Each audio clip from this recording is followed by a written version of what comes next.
دنیا کا کوئی عالم یا قرآن و سنت اس کی تصدیق نہ کرتا ہو، پہلے وہ چیز لے گئے۔ مثال کے طور پر اگر کوئی مفتی صاحب یہ بیان کریں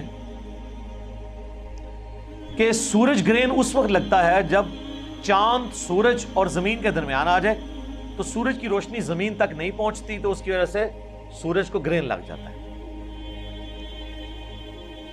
پھر آپ کو سورج گرہن کی نماز کا طریقہ بھی وہ بتاتے ہیں، چلے وہ تو بخاری مسلم سے بتا دیں گے نماز کسوف کا طریقہ، لیکن جب سورج گرہن کی ڈیفینیشن کو مفتی کرتا ہے، آج تک کسی اس کے اسٹوڈنٹ نے کہا سر آپ تو سائنٹسٹ نہیں ہیں، آپ اسٹرونومی کے فیلڈ کے بندے کے نہیں ہیں، آپ کیوں بتا رہے ہیں کہ سورج گرہن اس طرح لگتا ہے؟ یہ ہم کسی سائنٹسٹ سے پوچھیں گے، آج تک ہوا ہے کبھی ایسے؟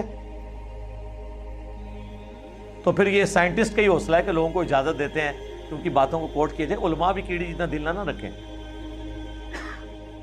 کیونکہ لوگ کہتے ہیں بات ٹھیک کر رہے ہیں۔